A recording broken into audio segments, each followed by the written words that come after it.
kasih Tuhan Yesus. Terima kasih ya Allah kami yang hidup. Kami mengucap syukur Tuhan. Kami bersyukur Tuhan memiliki hayat-Mu dalam hidup kami Tuhan.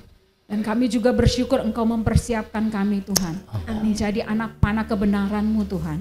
Terus Tuhan berbicara atas kami melalui hamba-Mu Tuhan, Pak Sony Tuhan.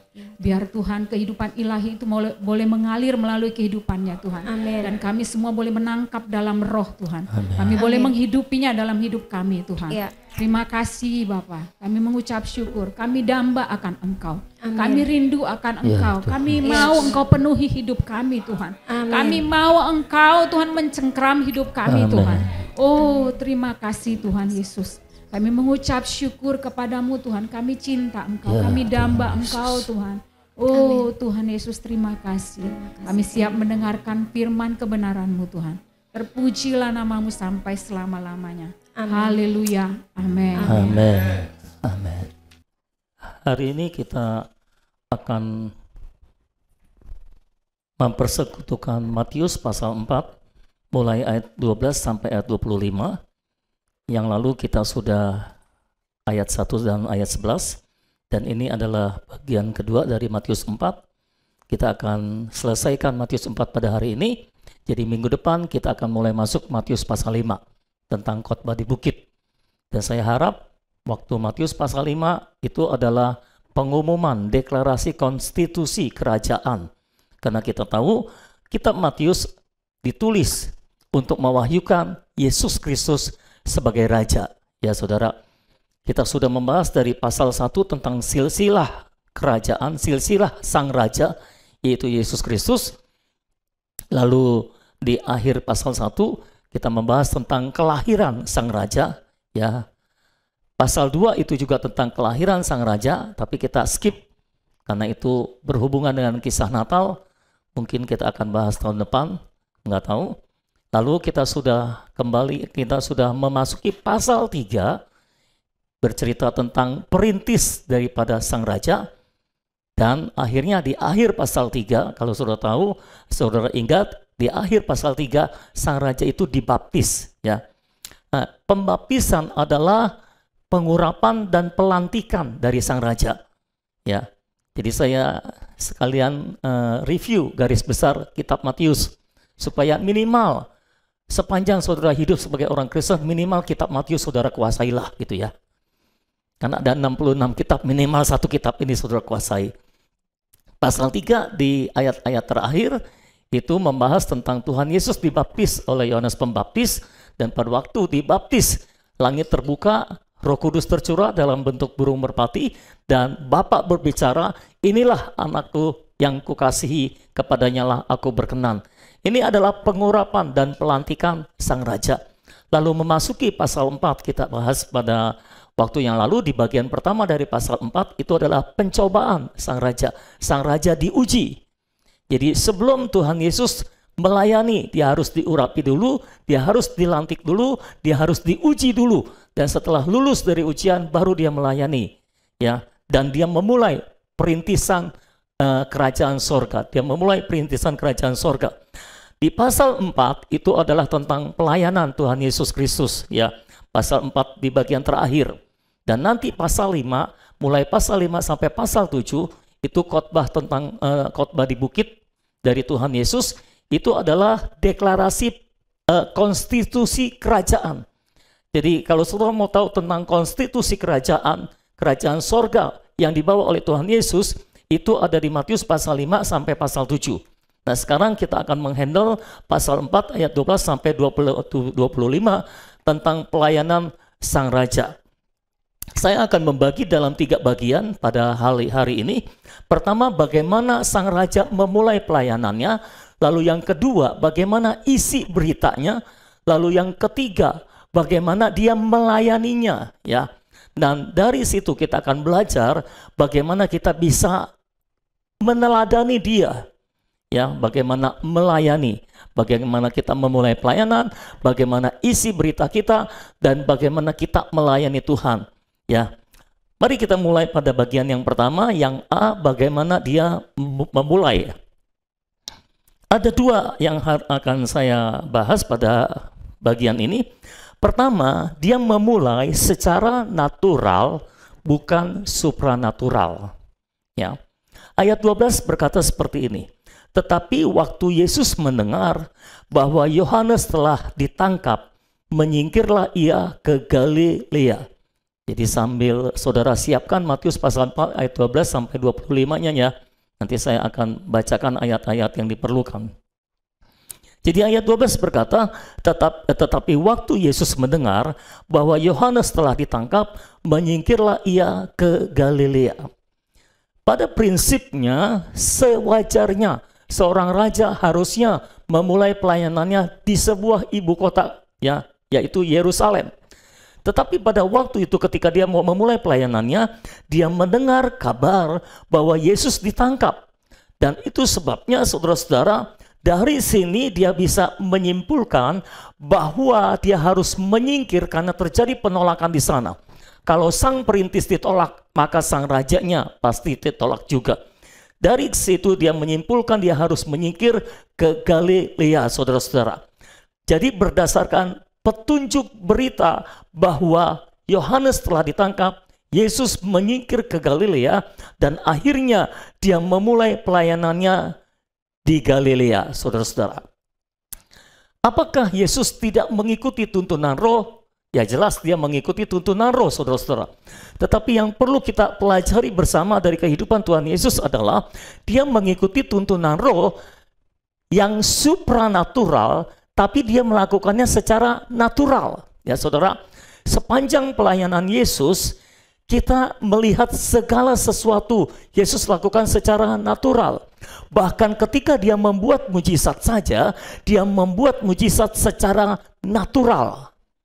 Nah, kita harus belajar pada hari ini perkara ini, saudara. Mengapa? Karena dalam gereja kalangan Pentakosta karismatik, kita cenderung maunya supranatural. Kita cenderung kepengennya adikodrati.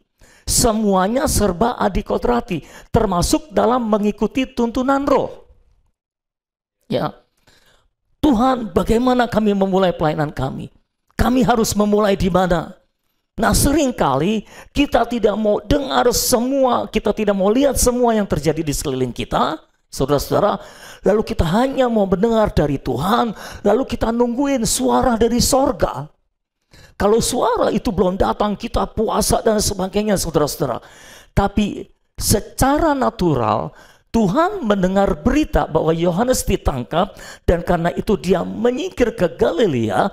Dia menangkap itu sebagai sebuah signal bahwa dia harus memulai pelayanannya dari Galilea. Dan dari situlah dia memulai. Jadi berdasarkan apa yang dia lihat, apa yang dia dengar, kejadian di sekitar, dia menangkap, dia percaya bahwa Allah ada di dalam segala sesuatu yang terjadi di sekeliling dia. Dan dia percaya kepada pengaturan Tuhan. Itulah yang membuat dia pada akhirnya memulai pelayanan di Galilea. Ya saudara-saudara. Nah dari sini kita bisa melihat, kita tidak boleh bergerak maunya supranatural, maunya adikodrati terus. Tetapi kita juga di sisi yang lain, kita juga tidak boleh bergerak berdasarkan masa lalu atau konsep manusia. Jadi ini dua ekstrim, saudara-saudara, yang ada di dalam gereja Tuhan.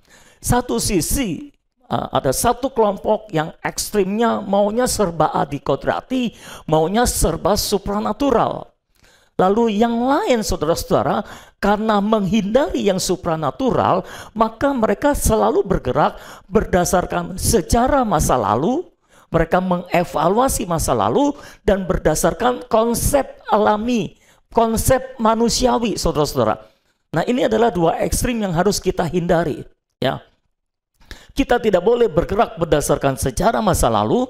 Kita juga tidak boleh bergerak berdasarkan konsep manusiawi, karena berdasarkan sejarah dan konsep manusia seharusnya seorang raja memulai pelayanannya di Yerusalem. Tapi Yesus adalah raja yang berbeda, dia memulai pelayanannya di Galilea. Ya, apakah ini tuntunan Tuhan? Ya, jelas ini tuntunan Tuhan. Tuntunan Tuhan tidak harus terlihat supranatural. tuntunan Tuhan tidak harus terlihat adikodrati. Bisa saja tuntunan Tuhan yang kita ikuti, tapi sifatnya sangat natural, saudara-saudara ya. Kenapa saya berani berkata ini pasti tuntunan Tuhan? Karena terbukti di dalam ayat selanjutnya, saudara-saudara, ternyata Tuhan Yesus itu menggenapi nubuat dalam Yesaya pasal 9 ayat 1 dan ayat yang kedua. Ya, kalau saudara baca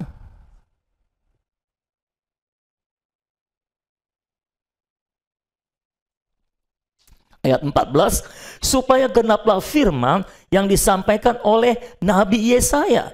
Ini adalah Yesaya 9 ayat 1 dan ayat yang kedua. Jadi ketika kita mengikuti tuntunan roh, tidak harus kelihatan supranatural, tidak harus kelihatan adikodrati, secara spontan, secara tidak sadar, secara tidak sengaja, tiba-tiba ada firman yang digenapi. Ada nubuatan firman yang digenapi melalui langkah kita mengikuti tuntunan roh. Ya, saudara pilih mana? Saudara bergerak secara adikodrati, saudara bergerak secara supranatural supaya kelihatan kita ini Superman, tapi tidak ada firman yang digenapi. Tapi saudara mengikuti tuntunan roh, saudara bergerak secara natural, tapi ada firman yang digenapi, ada nubuat yang digenapi. Nah, ketika Yesus bergerak, dia juga memberikan teladan bagi kita. Ini yang harus kita teladani dari pergerakan Tuhan Yesus.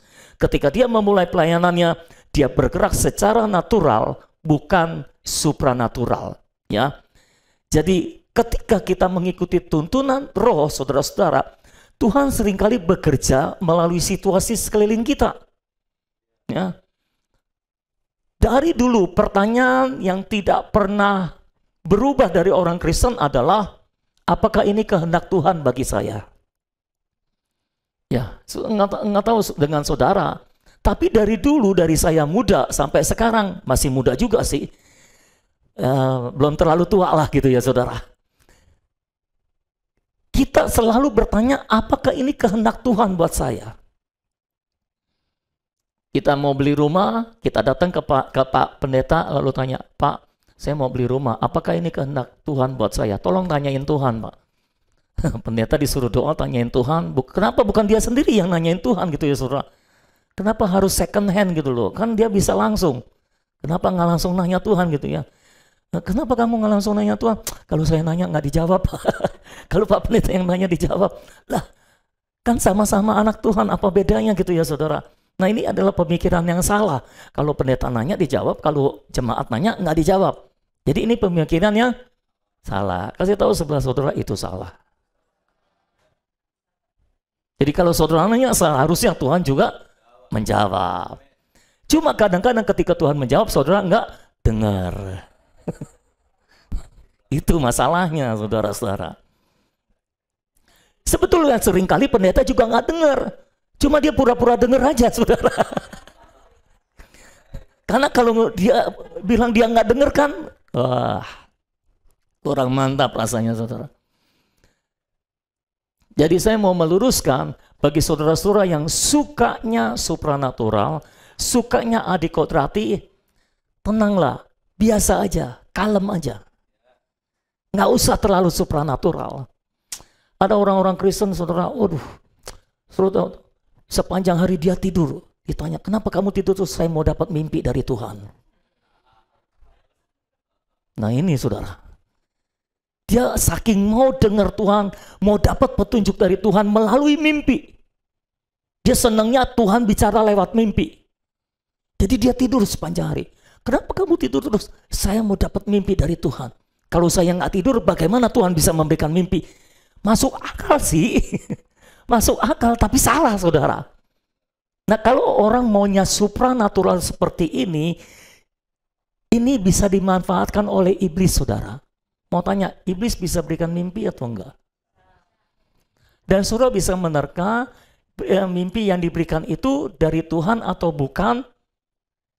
Dan saudara bisa menerkanya dari Tuhan, benar nggak saudara? Baru-baru ada orang yang nanya saya mimpi katanya. Saya ada di dalam sebuah rumah, keliling kayak doain rumah itu bahasa roh terus. Apa artinya? Nanya saya, saudara, apa artinya? Saya jawab, kayaknya nggak ada artinya.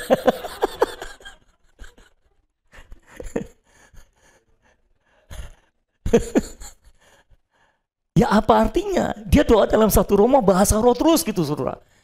Saya bilang, mungkin kamu pernah kepikiran hal itu. Pernah nggak? Akhirnya dia cerita, iya, saya waktu itu ke rumah orang tua saya rasa di rumah itu ada penunggunya gitu. Ya orang tuamu itulah penunggunya. Rasanya ada roh jahat, jadi dia bahasa roh terus, saudara gitu.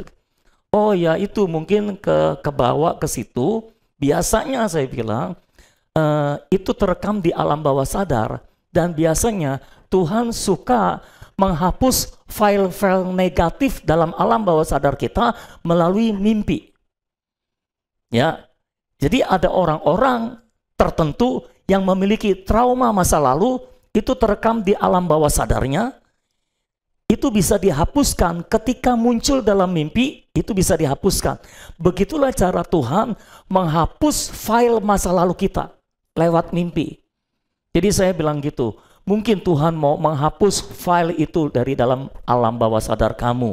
Jadi nggak ada artinya, kayak gitu. Lalu saudara-saudara, saya mendorong saudara untuk memperhatikan bahwa Tuhan seringkali berbicara kepada kita lewat situasi yang terjadi di sekeliling kita. Hanya saudara tidak memperhatikannya. Apalagi ketika saudara mengalami sebuah peristiwa buruk, ya, yang Tuhan Yesus dengar, Yohanes ditangkap, ini adalah peristiwa buruk. Ini adalah perintisnya, sahabatnya, saudara-saudara, ditangkap oleh Herodes. Dan ini bahaya kalau ditangkap oleh Raja Herodes, saudara-saudara. Karena dia adalah raja yang kejam. Ini peristiwa buruk.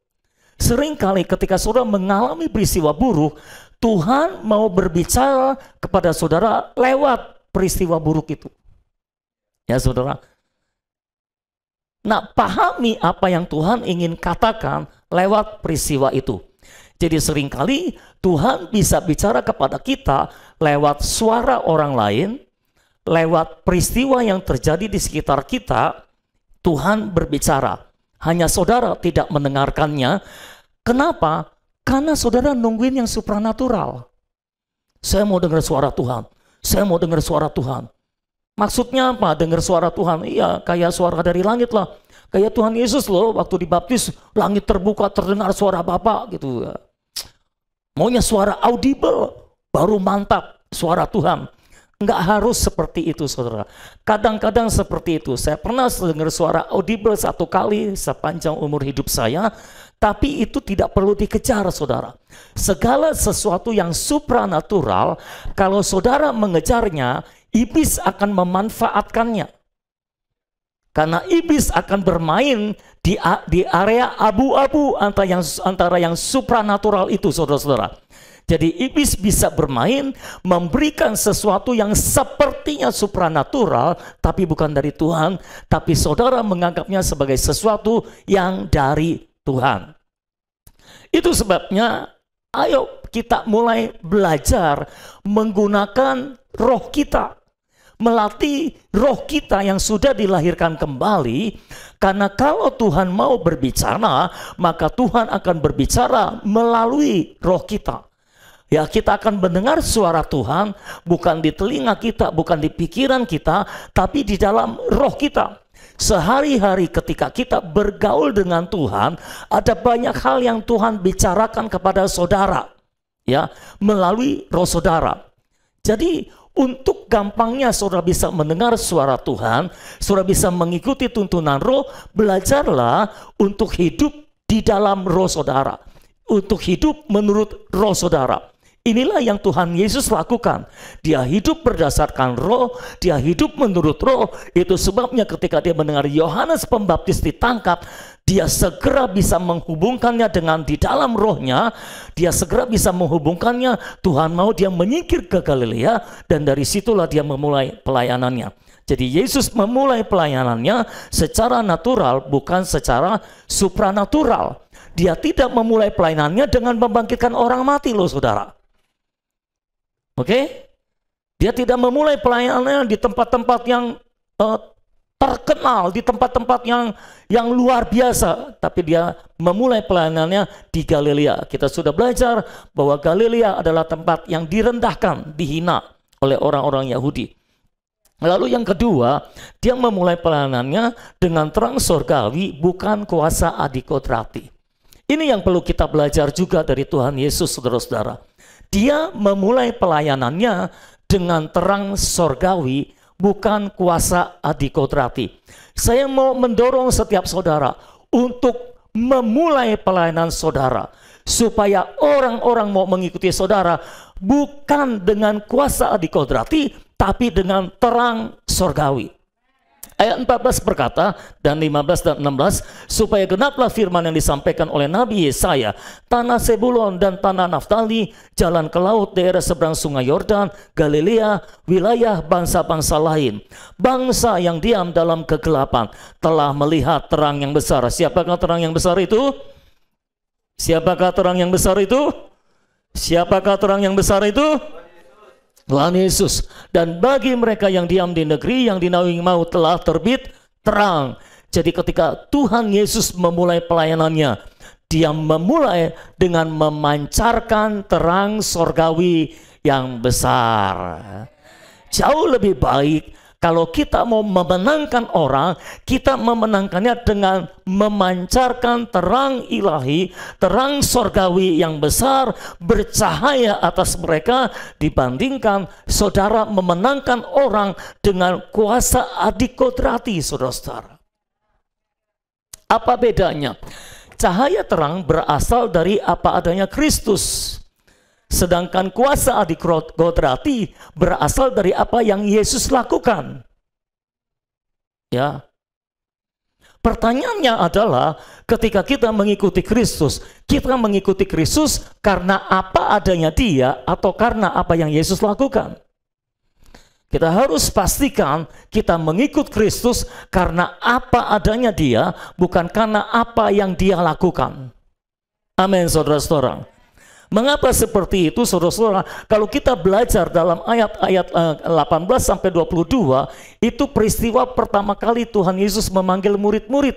4 murid yang pertama, Andreas yang pertama, Petrus yang kedua, lalu Yakobus dan Yohanes. Ini 4 yang pertama. Diceritakan dalam Matius pasal 4 ini. Itu sebabnya 4 orang ini menjadi menjadi tiang gereja di kemudian hari. Ya. Coba kita baca dulu ayat 18 sampai 22 bagaimana mereka dipanggil oleh Tuhan. Ayat 18 sampai 22. Dan ketika Yesus sedang berjalan menyusur danau Galilea, ia melihat 2 orang bersaudara, yaitu Simon yang disebut Petrus dan Andreas saudaranya. Mereka sedang menebarkan jala di danau, sebab mereka penjala ikan. Yesus berkata kepada mereka, mari ikutlah aku dan kamu akan kujadikan penjala manusia. Lalu mereka pun segera meninggalkan jalannya dan mengikuti Dia. Saya suka kata segera. Lalu mereka pun segera meninggalkan jalannya dan mengikuti Dia. Bisakah saudara bayangkan mereka sedang kerja menjala ikan, tiba-tiba Yesus datang dan mereka bertemu dengan Yesus, melihat Yesus, lalu Yesus bilang, ikutlah aku akan menjadikan kamu penjala manusia. Lalu catatan Alkitab berkata, lalu mereka pun segera meninggalkan jalannya dan mengikuti Dia. Kalau saudara sedang kerja, tiba-tiba ada orang datang dan berkata, ayo tinggalkan semua, ikut aku. Kamu akan kujadikan orang lain. Sekarang jala ikan, kamu akan kuberikan profesi yang lain. Jadi penjala manusia. Kira-kira saudara langsung ikut atau enggak? Hah? Kira-kira saudara langsung ikut atau enggak? Kalau nggak kenal ikut. Bukannya kalau nggak kenal nggak sayang.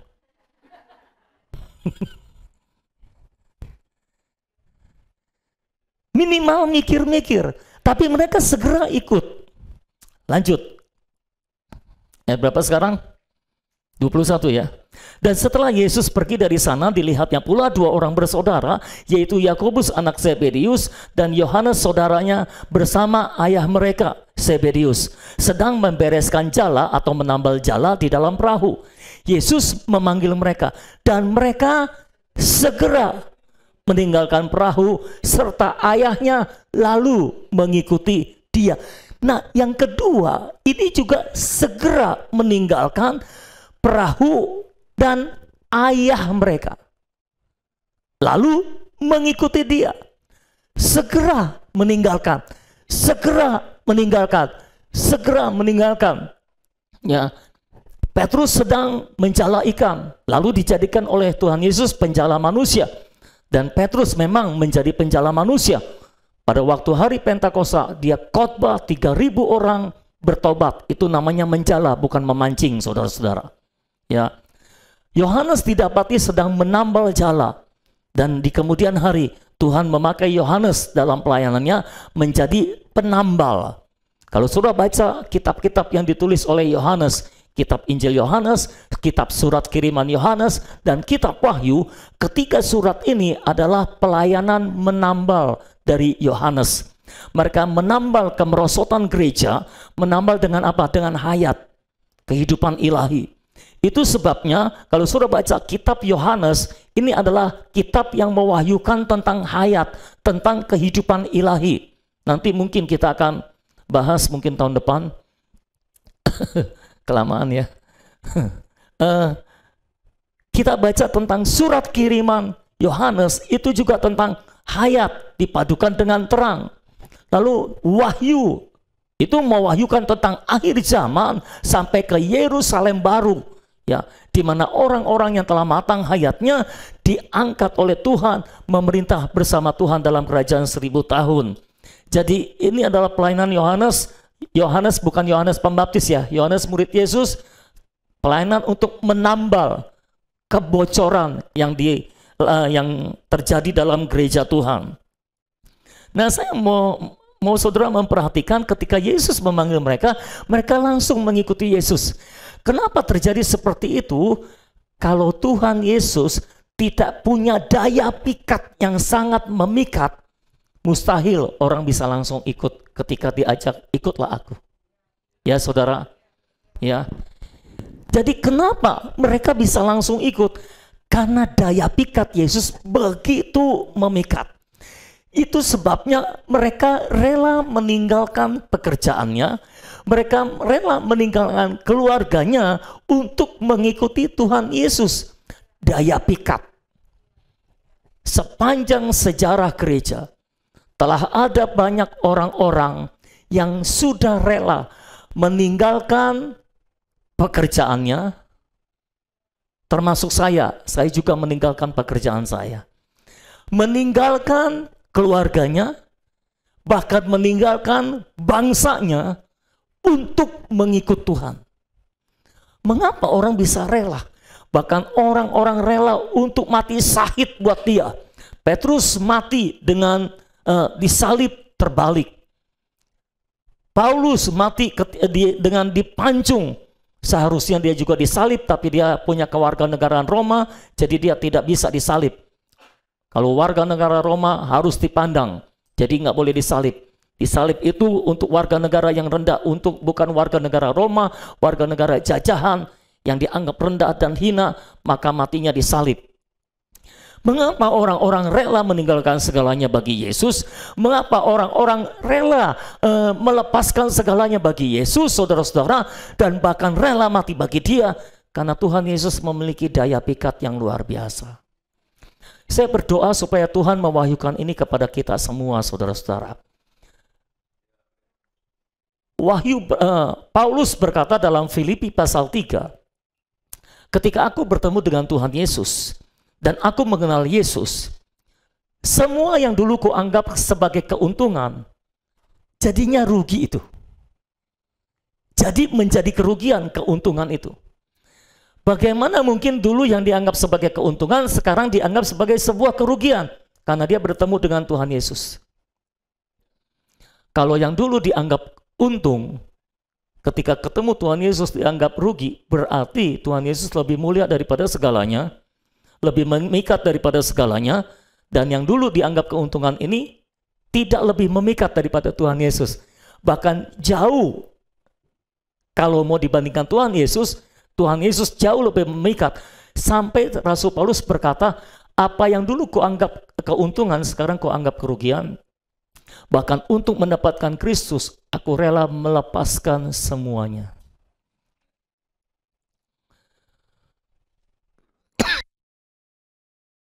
Saudara harus mengerti, yang ditinggalkan Rasul Paulus ini bukan ece-ece, saudara.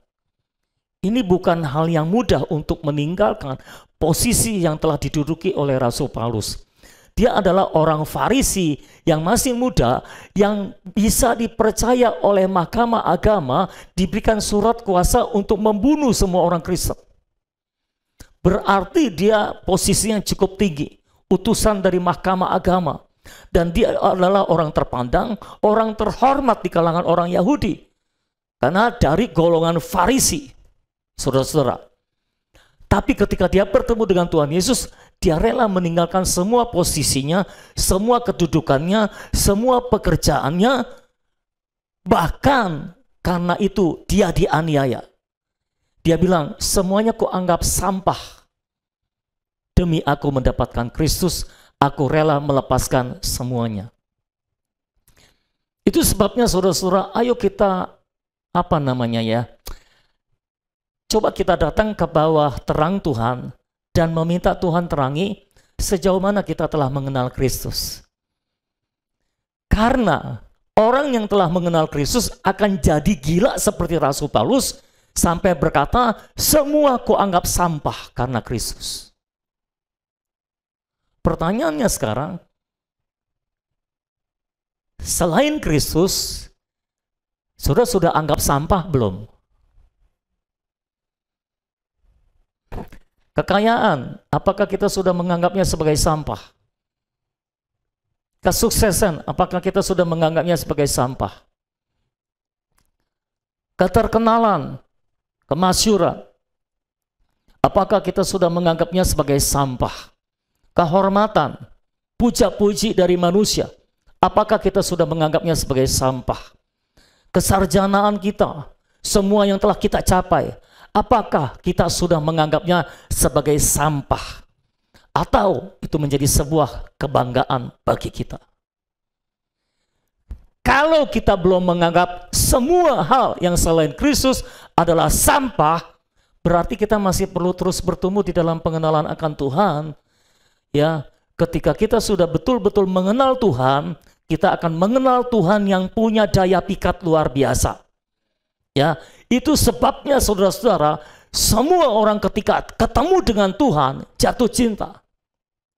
Apa yang dialami oleh Andreas, Petrus, Yakobus, Yohanes, inilah apa yang orang-orang bilang, mereka ketemu Tuhan Yesus, mereka langsung jatuh cinta pada pandangan yang pertama. Ketika melihat Yesus, entah mengapa ada sesuatu dalam diri ini orang, saudara. Kalau pakai istilah sekarang, ketika mereka ketemu Yesus, Yesus mengeluarkan aura positif yang luar biasa.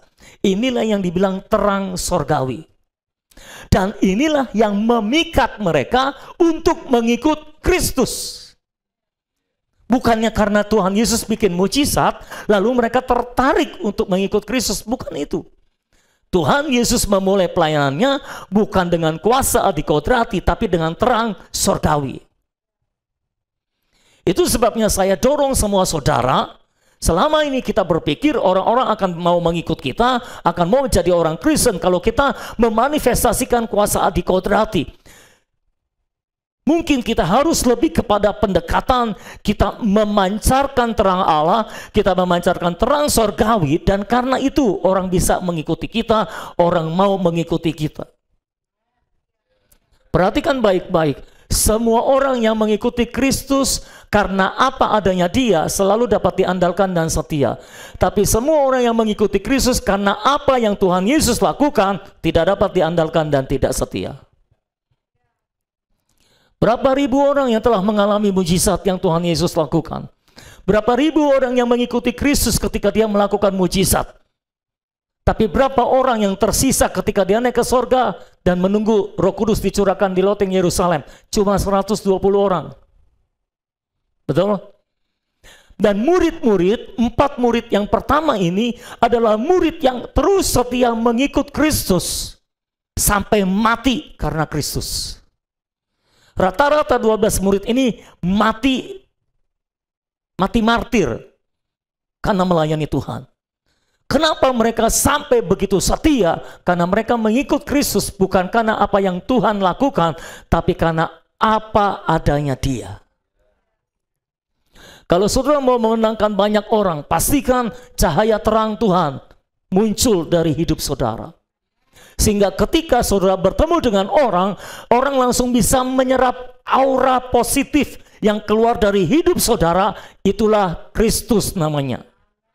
Ketika saudara berkata-kata, ketika saudara berbicara, Kristus mengalir keluar dari hidup saudara, Kristus tersalur dari hidup saudara, dan mereka akan mengikut Kristus karena apa adanya Kristus, bukan karena apa yang Kristus lakukan. Ya saudara-saudara, itu sebabnya tadi saya mau mengatakan, saya mau menetralisir pikiran saudara supaya jangan terlalu adikodrati, jangan terlalu supranatural. Karena ngeri saudara ketemu orang Pentakosta karismatik itu ngeri. Dikit-dikit adikodrati, dikit-dikit supranatural saudara. Ya, kurang mendarat di bumi gitu kira-kira. Nah itu sebabnya ayo kita belajar dari Tuhan kita Yesus Kristus. Ayo utamakan perubahan dalam diri kita.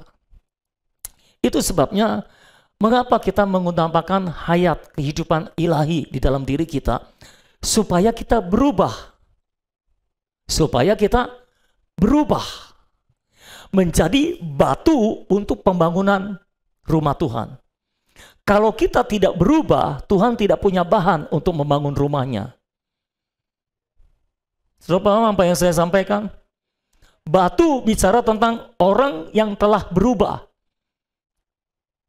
Pertama namanya Simon, lalu diubah menjadi batu. Petrus itu artinya batu.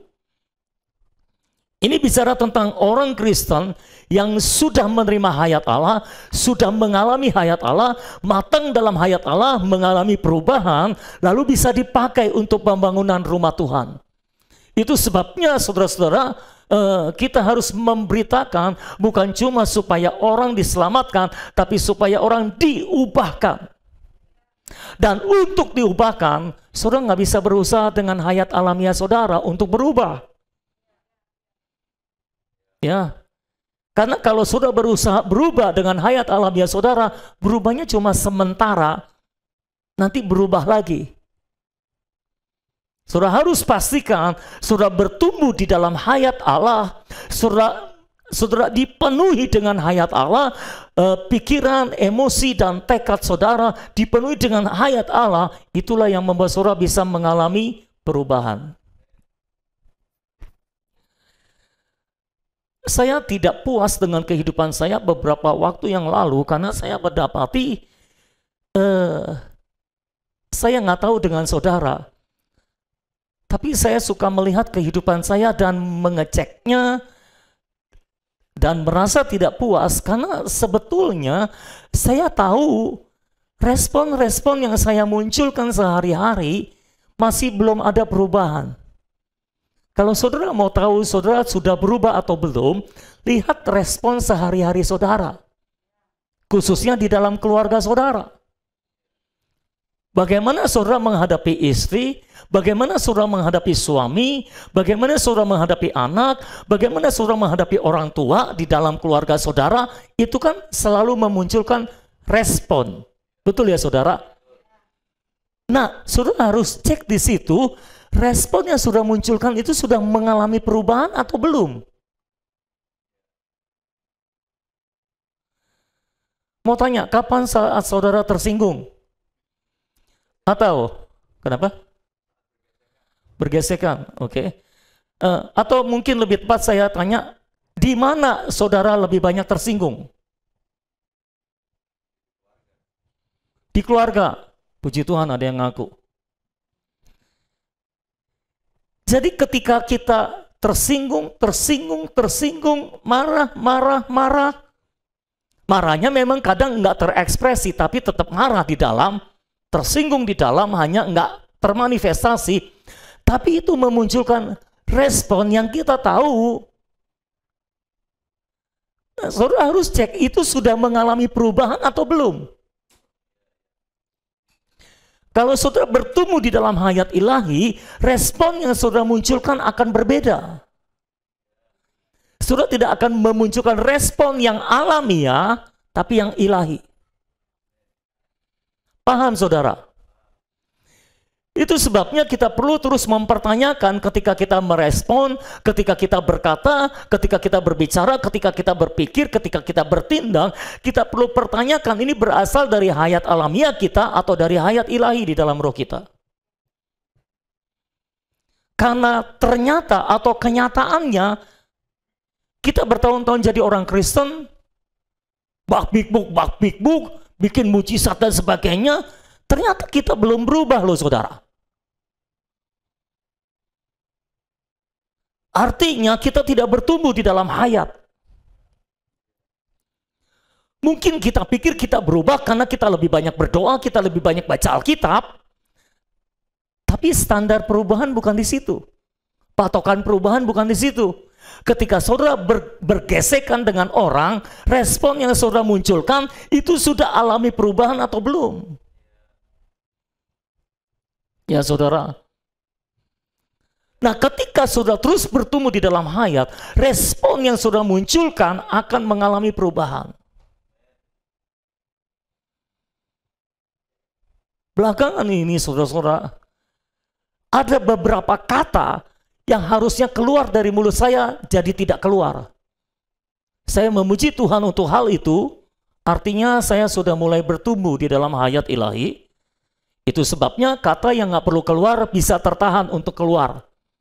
Kalau saudara tidak bertumbuh dalam hayat ilahi, kalau kata itu mau keluar, itu akan keluar dengan sendirinya dan tidak ada penahannya. Ya saudara. Tapi kalau saudara hidup dalam hayat Tuhan, hayat Allah, ada penahannya. Saudara mau berkata atau tidak, saudara mau bertindak atau tidak. Nah, kalau saudara matang dalam hayat, maka terang Tuhan akan bercahaya lewat hidup saudara. Ketika saudara berbicara, berbincang-bincang dengan seseorang, hayat Allah akan mengalir dari hidup saudara. Dan orang akan menangkap, ini orang auranya positif kalau istilah dunianya. Ini orang auranya positif, layak untuk didengarkan. Lalu dia akan mendengarkan kita saudara-saudara. Dan dia, kalau dia menjadi pengikut Kristus, maka dia akan mengikut Kristus karena apa adanya Kristus. Ketika dia menerima Kristus melalui hidup kita, tersalur melalui hidup kita, dia menangkap Kristus itu dan dia terpikat dengan Kristus yang tersalur melalui hidup kita. Dan dia mengikut Kristus karena apa adanya Kristus, bukan karena apa yang Kristus lakukan. Karena dari pengalaman saudara-saudara, kalau kita cuma memanifestasikan kuasa adikodrati, memulai pelayanan kita dengan kuasa adikodrati, orang yang disembuhkan bisa tidak mengikut lagi karena penyakitnya, karena sakit yang lain atau karena sakitnya kembali. Orang yang mengalami terobosan keuangan menjadi banyak uang, ketika dia kurang uang dia bisa murtad lagi. Ya saudara. Orang yang bahkan mengalami perubahan karena mujizat Tuhan, itu juga pasti bukan perubahan yang permanen. Karena itu perubahan yang dikondisikan dari luar. Bukan yang terjadi dari dalam. Nah itu sebabnya, ayo kita mau memulai pelayanan kita, bukan melulu secara supranatural, tapi secara natural. Bukan dengan kuasa adikodrati, tapi dengan terang sorgawi. Yang kita kejar seharusnya adalah kita memancarkan terang Tuhan. Bukan kita memanifestasikan kuasa Tuhan. Sudah paham apa yang saya sampaikan? Jangan salah paham, bukan maksud saya kita tidak boleh memanifestasikan kuasa Tuhan. Tetapi kita harus mengutamakan memancarkan pribadi Tuhan, bukan kuasa Tuhan. Kita memancarkan apa adanya Tuhan. Sehingga orang menerima Tuhan karena apa adanya Tuhan, bukan karena apa yang Tuhan lakukan buat hidup mereka. Saudara bisa menangkap hal itu, saudara-saudara? Kenapa di dalam kekristenan, di dalam gereja Tuhan, ada banyak orang masuk ke dalam gereja, ada banyak orang juga keluar dari dalam gereja. Ya, seolah-olah pintu masuk dibuka, pintu keluar juga dibuka, ada yang masuk, ada yang keluar, ada yang masuk, ada yang keluar. Mengapa? Karena banyak orang mengikuti Tuhan karena apa yang Tuhan lakukan, bukan karena apa adanya Tuhan. Ayo kita membangun gereja secara lebih tepat, saudara-saudara. Saya berdoa biarlah semua saudara di sini ada di sini bukan karena apa yang Tuhan lakukan, tapi karena apa adanya Tuhan yang memikat saudara. Beberapa orang dari tempat yang jauh-jauh, nun jauh di sana. Ada yang dari Kerawang. Kadang-kadang ketika saya ngobrol-ngobrol dengan orang lain dan mereka tahu ada yang dari Kerawang dan sebagainya, kok jauh-jauh ya? Apa enggak ada gereja di Kerawang? Gereja mungkin banyak, tapi pertanyaannya adakah Kristus di sana? Nah, ketika orang datang ke gereja tertarik karena Kristus ada di sana, itu nilai tambah. Seharusnya seperti itu. Seharusnya orang datang ke gereja karena Kristus, bukan karena hamba Tuhannya, bukan karena khotbahnya bagus, bukan karena mujizatnya, bukan karena nubuatnya, bukan karena gembalanya baik, tapi karena Kristus ada di sana. Amin. Saya berdoa biarlah kita membangun rumah Tuhan dan menjadikan Tuhan menjadi kepala di atas rumahnya. Amin, saudara-saudara. Nah, yang kedua, bagian besar yang kedua, yang ke B, itu bagaimana isi beritanya dari pelayanan Tuhan Yesus. Ayat 17 berkata, sejak waktu itulah Yesus memberitakan, bertobatlah sebab kerajaan sorga sudah dekat. Jadi isi berita Tuhan Yesus adalah bertobatlah sebab kerajaan sorga sudah dekat. Nah, kalau saudara perhatikan, pemberitaan Yohanes Pembaptis sama, bertobatlah sebab kerajaan sorga sudah dekat. Betul saudara-saudara? Artinya apa? Artinya dia melanjutkan pemberitaan dari perintisnya. Dia melanjutkan pemberitaan dari pendahulunya. Perintisnya memberitakan bertobatlah sebab kerajaan sorga sudah dekat. Sang raja sekarang memberitakan bertobatlah sebab kerajaan sorga sudah dekat. Sang perintis sudah ditangkap, dipenjara oleh Herodes.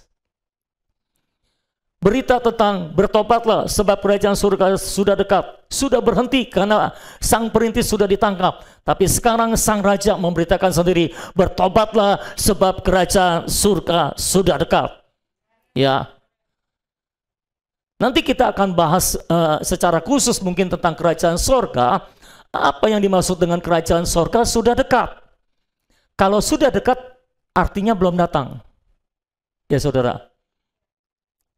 Kalau saya janjian sama saudara misalnya jam 2 nanti siang, lalu saya telepon, saya sudah dekat nih, artinya belum tiba.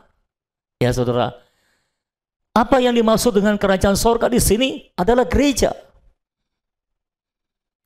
Gereja sudah dekat, sudah hampir tiba, tapi belum tiba. Masa gereja belum tiba, karena gereja adalah realitas dari kerajaan sorga itu. Manifestasinya nanti dalam kerajaan 1000 tahun. Tapi realitas sekarang adalah gereja yang sejati. Sedangkan penampilan luar kerajaan sorga, yaitu yang disebut dengan istilah kekristenan. Jadi dalam kekristenan itu adalah penampilan luar kerajaan sorga. Tapi di dalam kekristenan ada gereja yang sejati. Gereja yang sejati adalah gereja yang dibangun di atas Kristus, disusun oleh Kristus.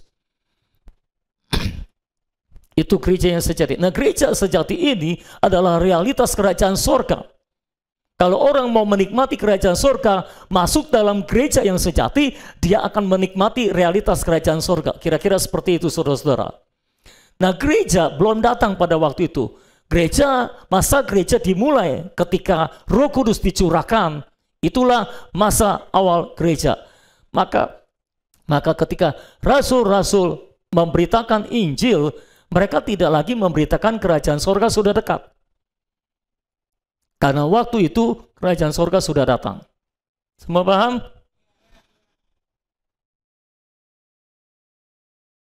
Oke.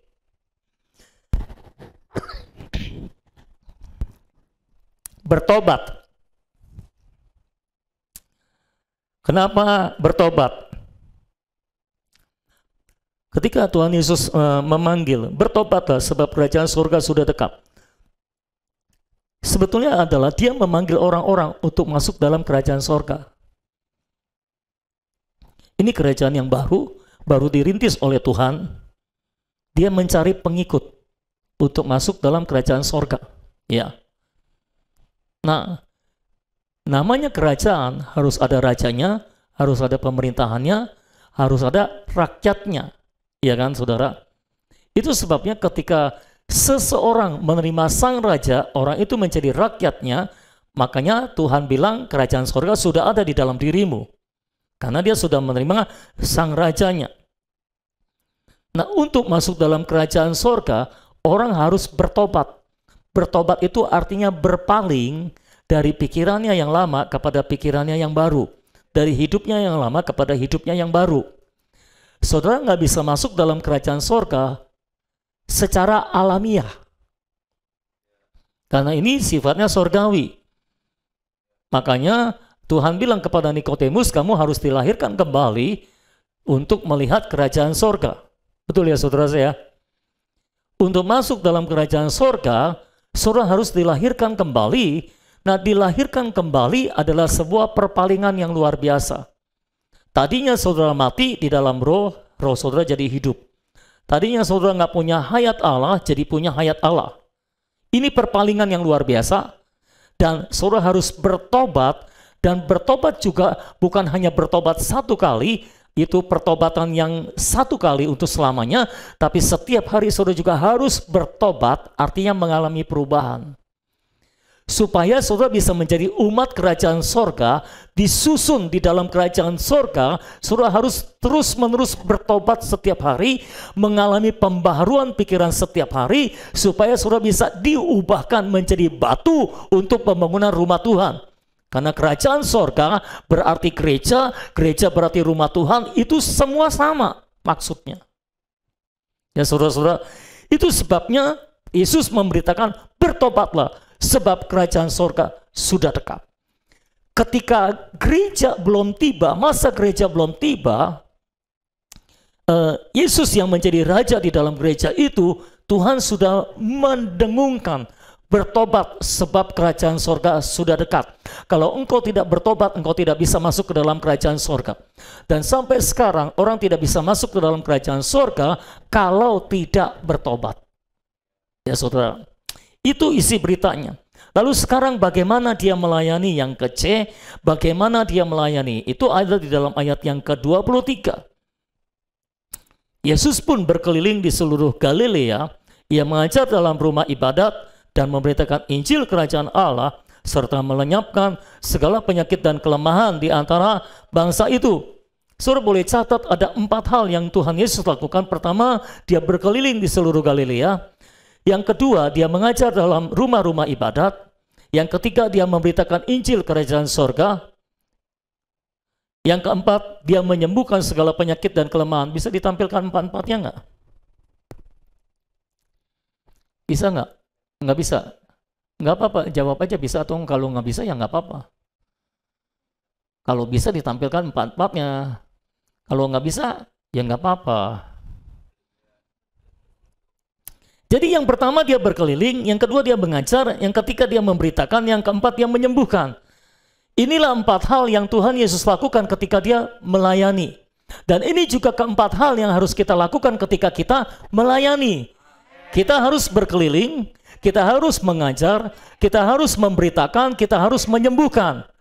Oke, sama-sama. Yang pertama berkeliling. Yang kedua mengajar.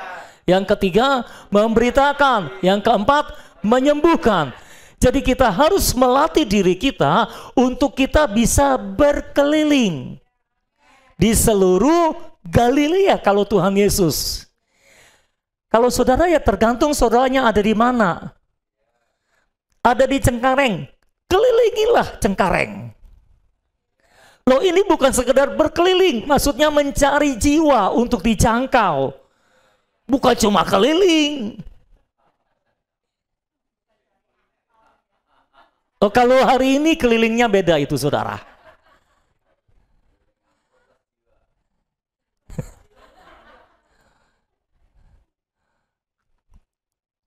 Berkeliling mencari jiwa. Ketika dia menemukan jiwa, dia mengajar jiwa itu.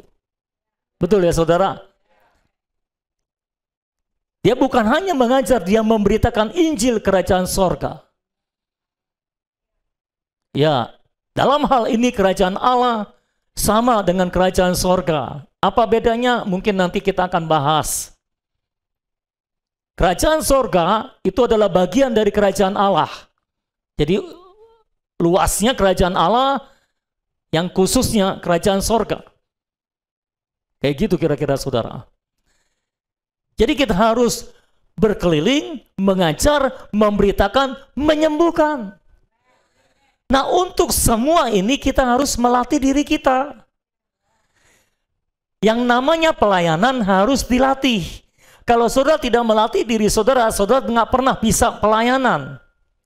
Ya, berkeliling perlu latihan nggak? Perlu, saudara ya. Lalu hari Sabtu juga ada orang yang apa sih namanya itu, ujung menteng, ujung aspal, bodong gede. Bayangin saudara, itu aspal sampai ke ujungnya ditelusuri. Saya sendiri belum tahu ujungnya aspal itu di mana. Mereka sudah sampai ke ujung aspal, saudara. Ternyata di ujung aspal ada pondok yang gede, saudara. Tahu nggak, mereka pakai motor ke sana, boncengan 3 motor. 2 jam perjalanan. Pergi 2 jam, pulang 2 jam. Perjalanan 4 jam, di sana berapa lama? 1 jam. Nah, sering kali kita berpikir gini, perjalanan 4 jam di sana cuma 1 jam, rugi. Enggak rugi untuk 1 jiwa, saudara-saudara. Karena 1 jiwa berharga di mata Tuhan. Bahkan 1 jiwanya ini juga keterbelakangan mental lagi yang disamperin, saudara. Ini ngapain? 1 jiwa keterbelakangan mental sudah sampai ke ujung aspal tuh ngapain coba?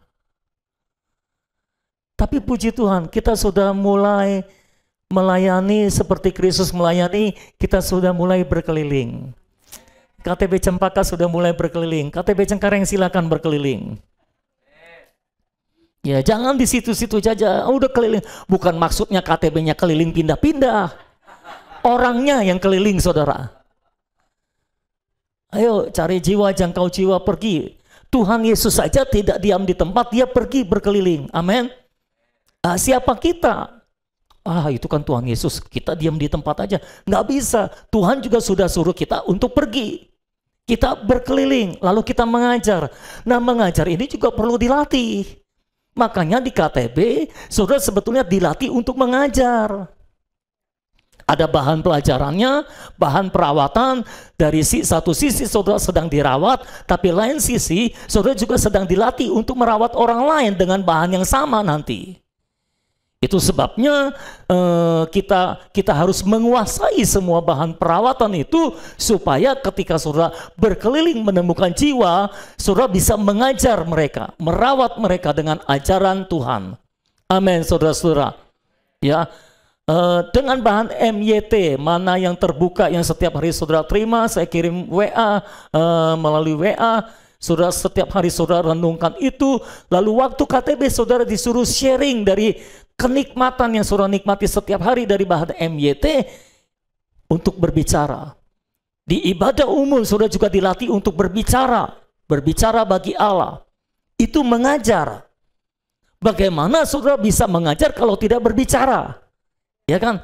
Kan nggak mungkin orang ngajar diam aja kan. Ayo duduk sini saya ajarin kamu. Diam aja. Orang akan bingung. Ketika saudara mengajar, saudara harus bisa berbicara, menjelaskan. Di KTB saudara dilatih untuk itu. Di ibadah umum pun saudara juga dilatih untuk itu. Jadi saudara perlu latihan, melatih diri untuk berkeliling. Berkeliling juga nggak gampang, saudara, harus dilatih. Terus terang, saya bukan tipe orang yang suka berkeliling. Saya sukanya diam di rumah. Saya lebih bahagia di rumah daripada di jalan. Buat saya di jalan itu menderita. Itu penderitaan tersendiri buat saya kalau di jalan, apalagi di jalannya lama. Apalagi udah di jalan lama, saya yang nyetir pula. Wah, itu penderitaannya drastis. Dramatis banget penderitaannya, saudara. Makanya saya bilang, ayo semua jemaat belajar mobil lah. Supaya saudara yang nyetir, saya tinggal duduk gitu.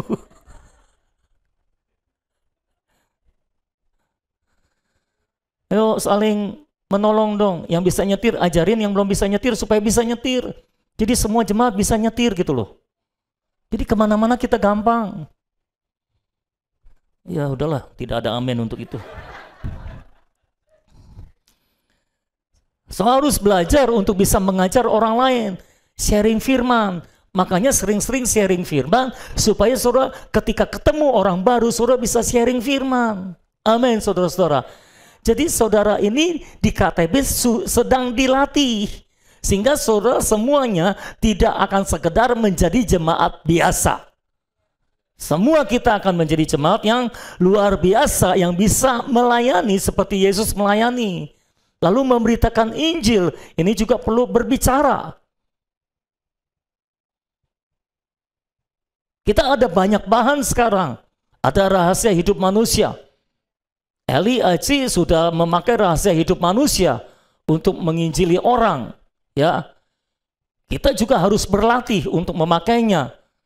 Ya, disiapkan pelatihannya, disiapkan bahannya, dan saudara tinggal melatih diri dan bertindak. Memberitakan Injil Kerajaan Allah. Amin, saudara-saudara. Sebetulnya saya mau berikan kesempatan untuk mereka bersaksi. Cuma berapa minggu ini kita nggak komplit-komplit jemaatnya. Ada aja ya. Tahun baru lah, Imlek lah. Jadi ada yang izin melulu. Saya tunggu kumpul semua, barulah saya suruh mereka ngomong. Itu pun kalau ingat. Lalu yang terakhir, kita juga harus menyembuhkan. Jadi saudara juga harus melatih diri untuk menyembuhkan orang. Saudara harus percaya pengurapan Allah ada atas setiap saudara. Dan itu sebabnya saudara juga harus menyembuhkan. Tapi ini bukan yang utama. Makanya adanya di nomor 4. Perhatikan baik-baik, seringkali ketika Yesus mengajar, ketika Yesus berkhotbah, dia nggak bikin mujizat. Seringkali seperti itu. Kapan dia bikin mujizat? Ketika ketemu orang punya kebutuhan, dia bikin mujizat secara spontan. Dia menyembuhkan orang secara spontan. Ya. Dia datang ke rumah Petrus, mertuanya lagi demam. Dia sentuh, sembuh mertuanya. Dia nggak lagi ngajar, dia nggak lagi khotbah. Ada kebutuhan, dia sembuhkan, ya kan? Dia masuk ke kota Yeriko, ketemu iring-iringan yang bawa peti mati. Dengan dipimpin oleh seorang janda yang menangis. Karena yang mati adalah anak tunggalnya. Saudara-saudara, harapan hidupnya mati ketika masih muda. Si janda nangis, anakku mati, anakku mati.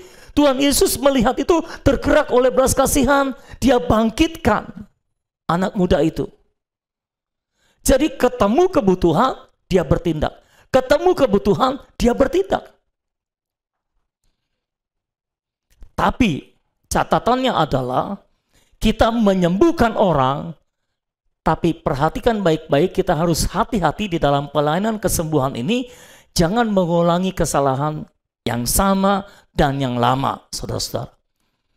Ketika orang sembuh, tutup ceritanya. Nggak usah gembar-gembor kemana-mana. Kalau orang itu yang cerita kemana-mana, itu urusan dia. Tapi saudara, tutup mulutmu.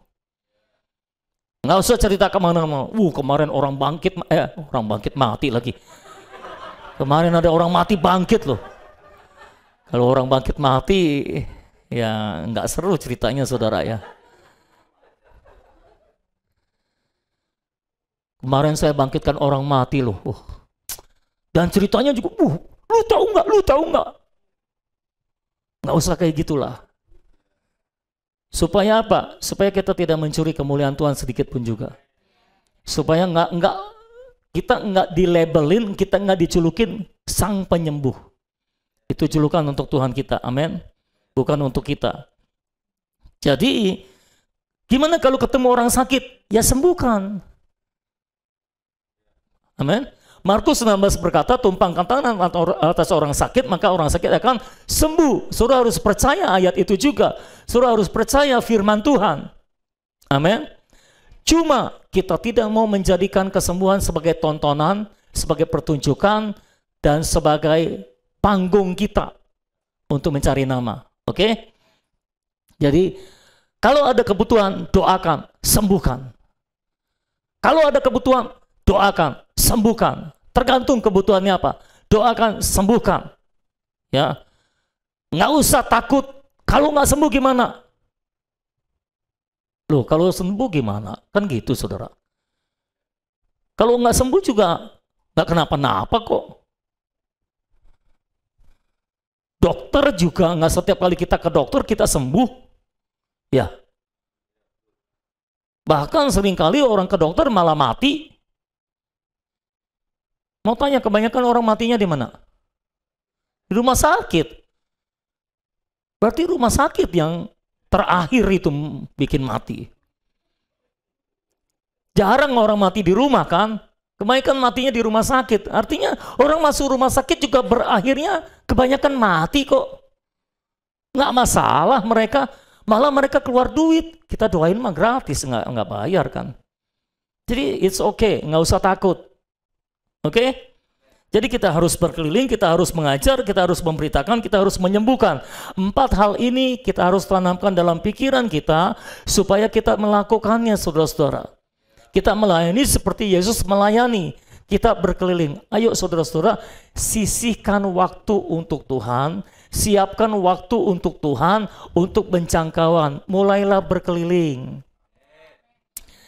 Jangan bilang, aduh saya sibuk. Ya Tuhan nggak kalah sibuk lah sama saudara. Sisihkan waktu. Puji Tuhan, KTB Cempaka bilang setiap hari Sabtu mereka mau khususkan untuk kunjungan, untuk berkeliling. Haleluya. Boleh kalau setiap Sabtu saya keluar juga, udahlah saya juga keluar. Kalau saya malas keluar, tarik saya keluar lah. Tapi yang nyetir Eko.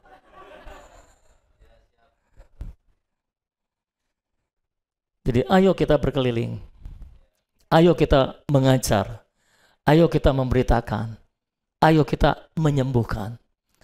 Semua jemaat harus bisa berkeliling, harus bisa mengajar, harus bisa memberitakan, harus bisa menyembuhkan.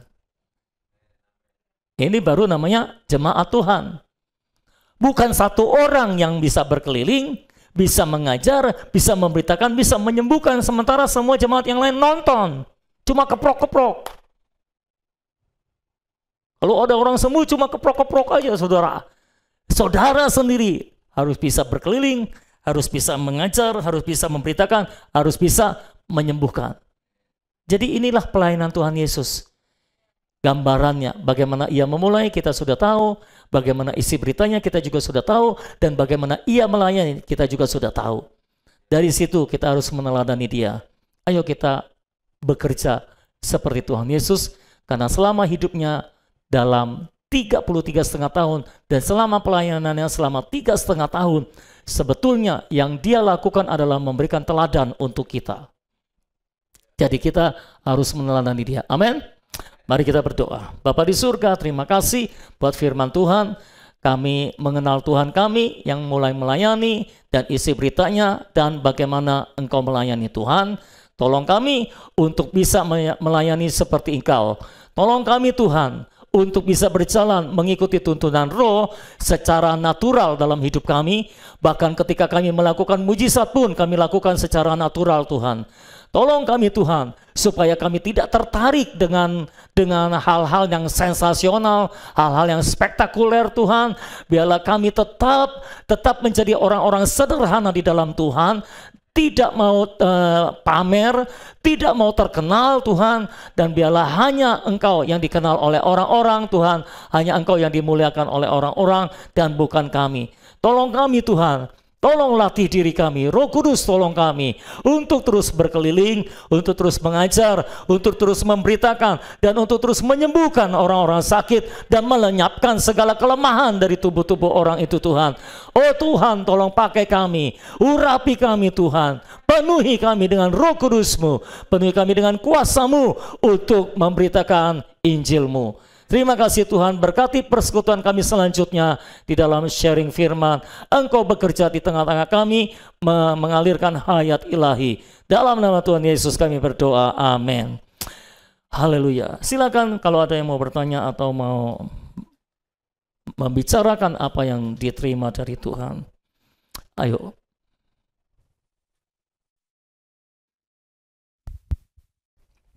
Silakan Michael. Ya, saya bersyukur sekali ya untuk firman Tuhan pada pagi hari ini, karena ini seperti membawa saya tuh ke basic ya, back to basic, di mana Tuhan Yesus tuh sebenarnya sudah memberikan pola pelayanan yang benar, tapi selama ini mungkin saya atau saudara sekalian melakukannya dengan cara yang salah ya, karena pada dasarnya semua yang harus kita lakukan dalam pelayanan itu sebenarnya Tuhan Yesus itu menjadi polanya, jadi kayak semacam jadi blueprintnya gitu. Dan terutama itu yang pertama itu adalah bagaimana dia memulai secara natural, itu juga sangat penting sekali, karena ya saya juga kan dulu diajarkannya juga kan seperti yang supranatural ya, kayak seperti misalnya menyembuhkan orang sakit dan sebagainya, sehingga itu menjadi daya tarik ya. Kemudian juga dengan daya tarik itu orang tuh tertarik ke kita tuh karena apa yang kita lakukan, bukan karena apa yang kita bawa atau Kristus yang ada dalam diri kita. Nah, sementara kita sudah belajar mengenai hayat, ya istilahnya sudah menjadi sebuah keharusan ya, bahwa kita tuh ketika datang kepada orang tuh membawa Kristus yang ada di dalam diri kita, Kristus yang sudah tergarap dalam hidup kita, sehingga orang-orang tuh kayak melihat Kristusnya, bukan melihat kitanya, dan melihat apa adanya kita di dalam Kristus gitu ya. Dan saya rasa ini juga penting ya, karena kan seringkali kan kita melihat, oh orang itu pelayanan tapi kehidupannya kok ternyata kacau ya, karakternya buruk. Itu karena kan mereka tidak punya karakter Kristus, tidak punya hayat Kristus gitu. Nah sekarang terbalik, hayatnya dulu kita benerin gitu ya di dalam Kristus, sehingga ketika kita pelayanan orang melihat apa adanya kita gitu, di rumah begitu, pelayanan begitu gitu. Jadi sangat penting sekali menurut saya. Kemudian juga kan apa beritanya juga kan. Nah selama ini kan mungkin saya juga kalau pelayanan ya mungkin beritanya itu adalah berita tentang terobosan keuangan atau apa ya, segala macam mujizat lah ya, tapi ini justru membawa orang pada kerajaan sorga gitu kan. Kemudian juga yang ketiga itu bagaimana melayaninya juga, itu juga menurut saya sangat diberkati juga ya, karena memang Tuhan memberikan secara rinci lagi yang apa yang harus dilakukan di dalam pelayanan itu. Jadi ini sungguh-sungguh sebuah tools yang Tuhan berikan, sebuah pola yang benar-benar sebenarnya itu dari awal yang sudah dikasih, tapi tidak terlihat mungkin ya, tidak mendapat pewahyuan, tapi hari ini sudah dapat, puji Tuhan. Amin. Mungkin saya mau tegaskan, saudara jadi orang Kristen itu harus menarik ya. Jangan sampai orang mengenal saudara sebagai orang yang pelit. Nah, tak boleh. Saudara harus dikenal sebagai orang yang murah hati. Itu terang Tuhan. Jangan sampai saudara dikenal sebagai orang jutek. Nah itu, saya sampai sekarang juga nggak ngerti apa artinya jutek. Tapi kira-kira gitulah. Itu orang jutek banget gitu. Nah saudara harus menarik. Bukan untuk diri saudara sendiri, tapi supaya orang tertarik kepada Kristus yang di dalam saudara. Jadi saudara harus menarik. Berpenampilan menarik istilahnya gitu. Tetapi bukan penampilannya yang dipoles, dari dalam keluarnya itu loh. Jadi saudara nggak boleh dikenal sebagai orang Kristen yang jutek, sombong, pelit, kikir, medit. Apalagi, jangan sampai saudara dikenal saudara jadi bos misalnya. Jangan sampai saudara dikenal sebagai bos yang kejam, penjajah, company. Jangan sampai saudara. Tapi kalau saudara jadi bos, saudara dikenal sebagai kayak seperti seorang gembala yang baik, nah itu bagus. Kesempatan untuk memenangkan orangnya jadi lebih besar gitu. Biarlah kita menjadi perintis jalan bagi Tuhan.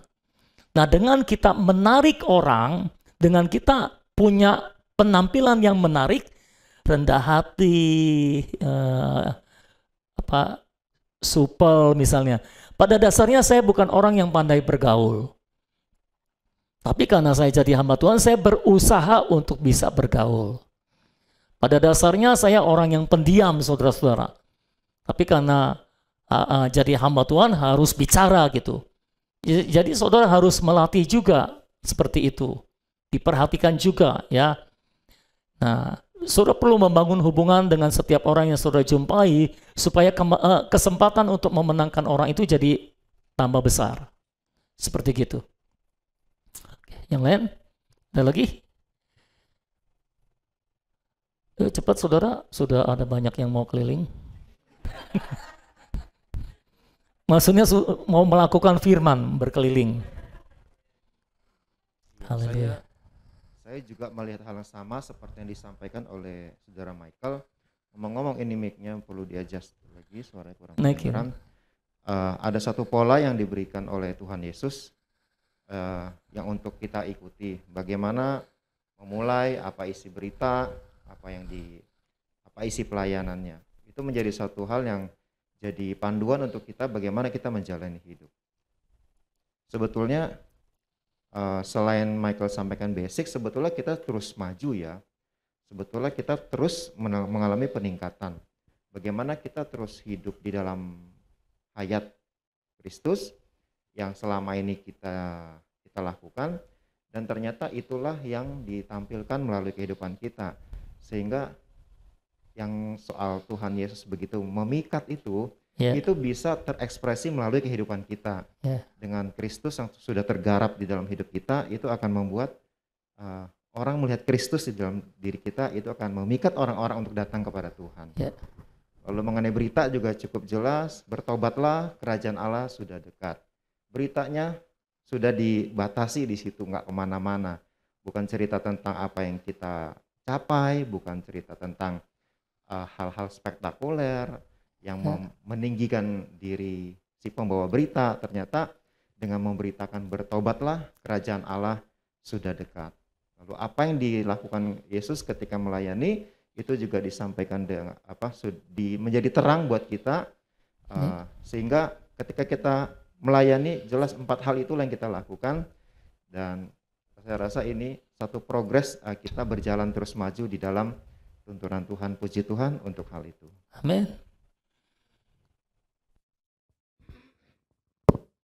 Silakan lanjut.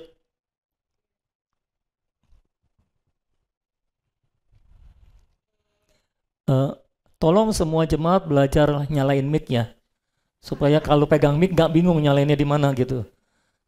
Ya, yang Dad bagikan ini bukan apa ya, maksudnya bukan jadi evaluasi, bukan maksudnya mau buat evaluasi, tapi sepanjang tadi Dad sampaikan, saya jadi ingat gitu pengalaman kami kemarin ini. Biasanya kan kalau mau menginjil itu memang ada ketakutan tersendiri, nanti mau ngomong apa, bagaimana, apa yang harus di-sharing dari kehidupan pribadi.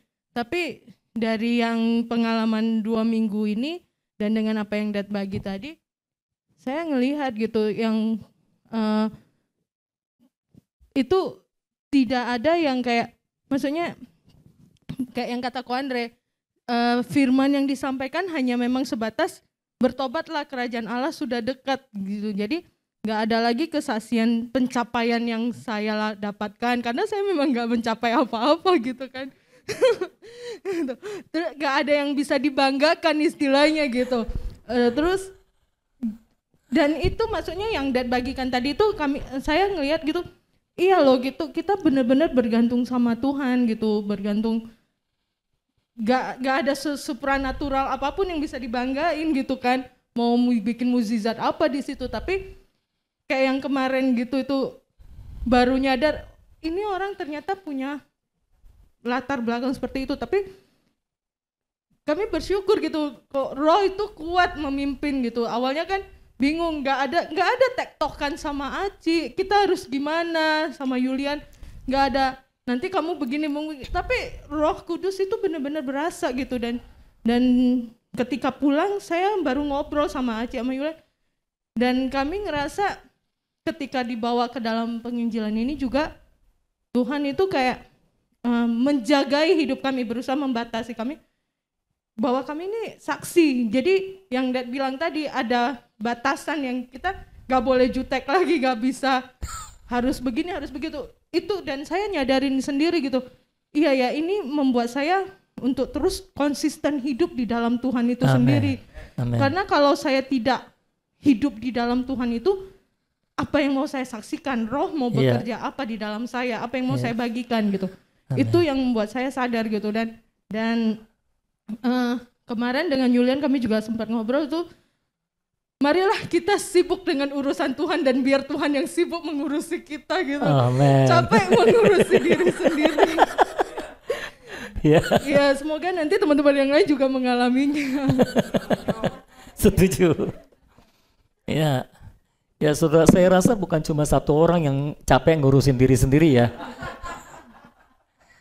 Jadi biarkan Tuhan yang mengurus saudara dan saudara ngurusin urusannya Tuhan.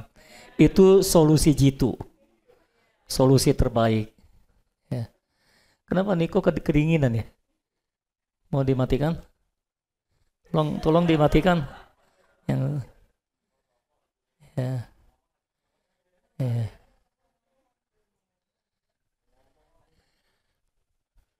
Enggak, soalnya yang dia pegang handphone bukan mic. Nah, saya mungkin menambahkan gini, saudara. Jadi, saudara, kita ini penampilannya natural, tapi isinya yang supranatural. Jangan dibalik. Ya, jadi kemasannya natural, tapi isinya supranatural gitu loh. Jangan dibalik, kemasannya supranatural, tapi isinya natural gitu loh. Tuhan Yesus dan para rasul itu kemasannya natural semua, tapi isinya supranatural. Tuh, Tuhan Yesus bikin mujizat gimana? Natural dia bikin mujizat. Dia mengubah 5 roti 2 ikan jadi memenuhi kebutuhan 5.000 orang makan. Gimana bikin mujizatnya? Ayo. Baca Alkitab nggak? Kok nggak jawab? Dia cuma bawa 5 roti 2 ikan ke hadapan Bapa. Bapa, aku mengucap syukur. Gitu kan? Mengucap syukur terus suruh murid-muridnya, bagiin deh. Bagi-bagi, muridnya nurut aja lagi. Dibagi-bagi, saudara. Paling murid-murid sambil bingung. Ini kok roti dipotong nggak habis-habis ya? Ini kok nggak habis-habis ya? Nggak habis-habis ya? Udah bingung di situ aja.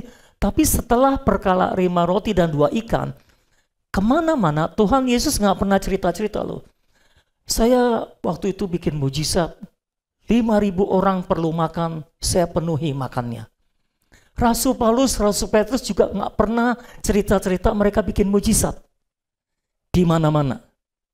Nggak pernah.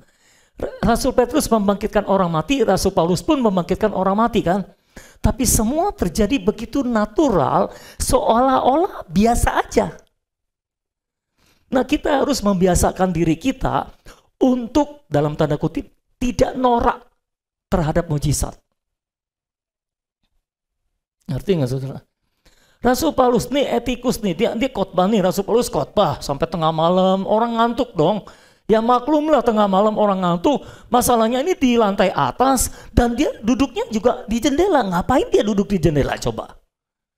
Iseng juga nih anak nih saudara. Angin, kalau di jendela itu ada AC kan, angin cepoi-cepoi.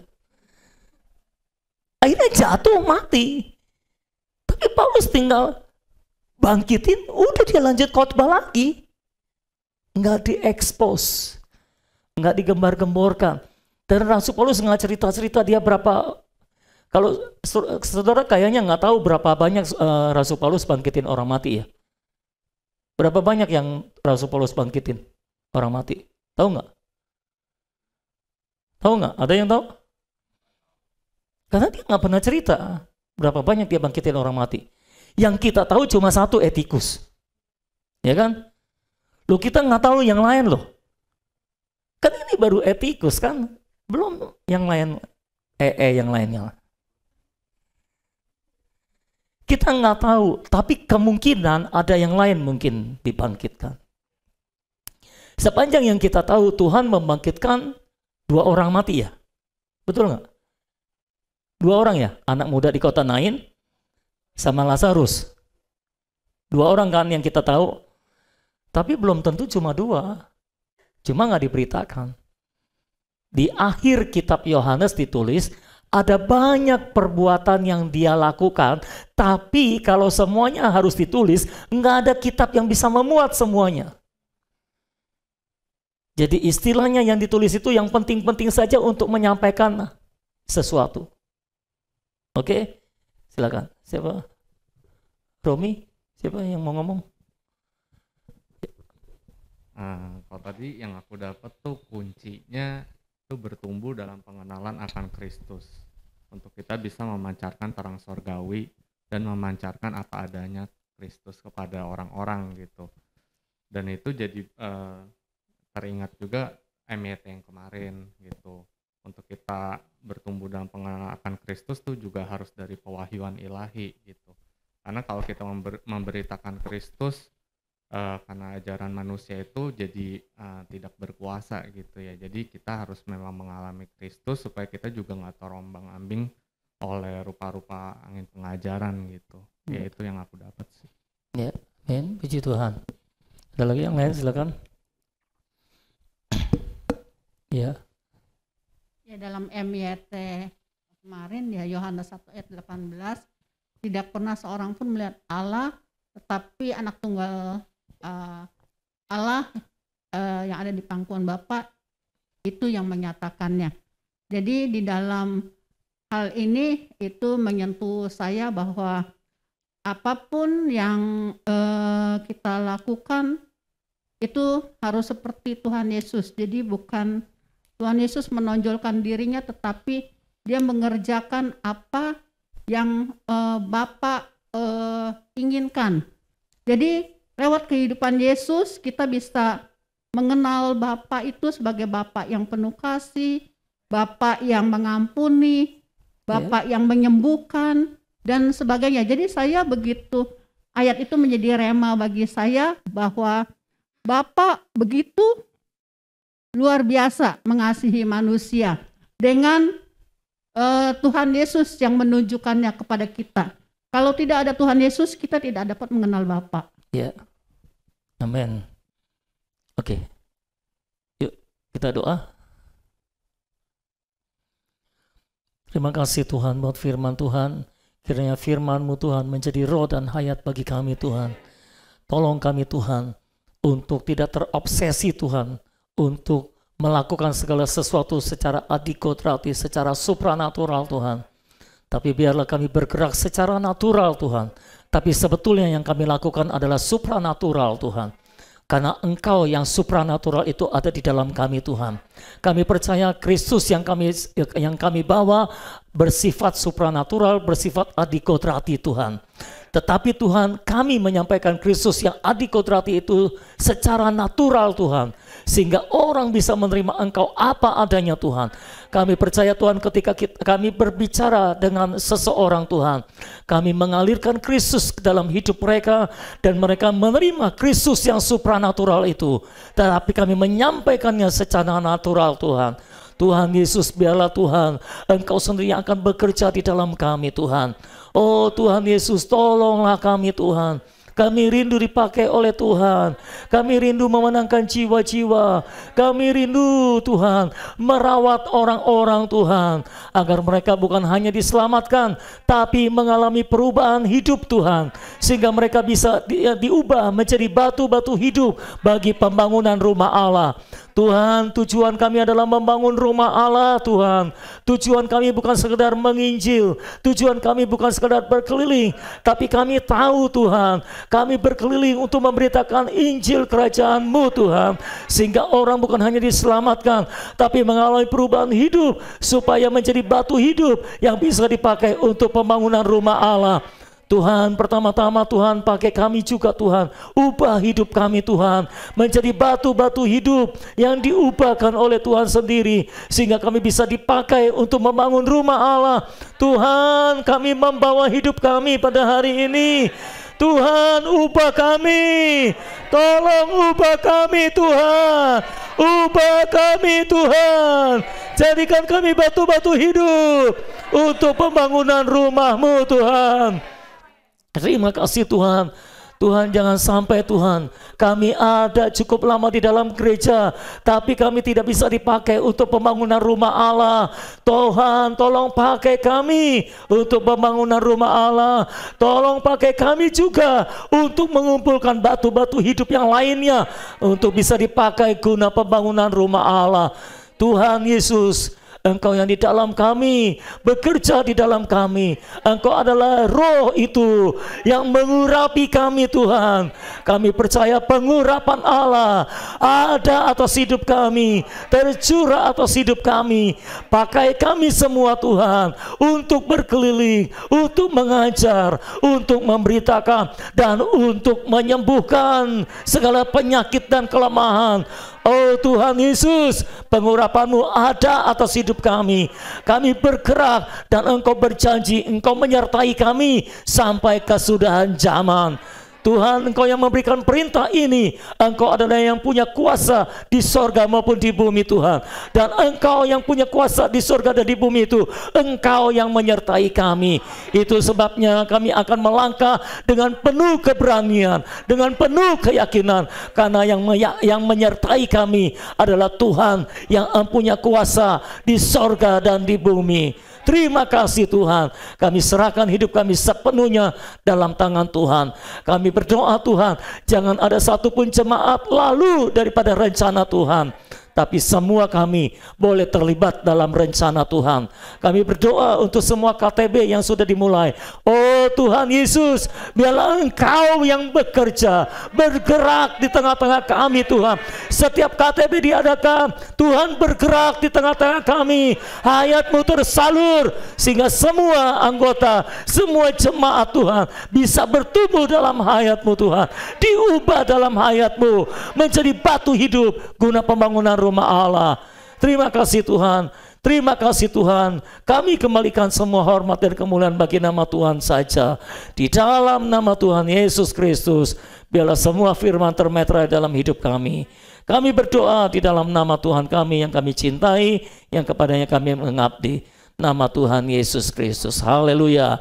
Dan semua kita sama-sama kita katakan amin. Puji Tuhan. Terpujilah nama Tuhan. Haleluya. Oke, selamat siang semuanya.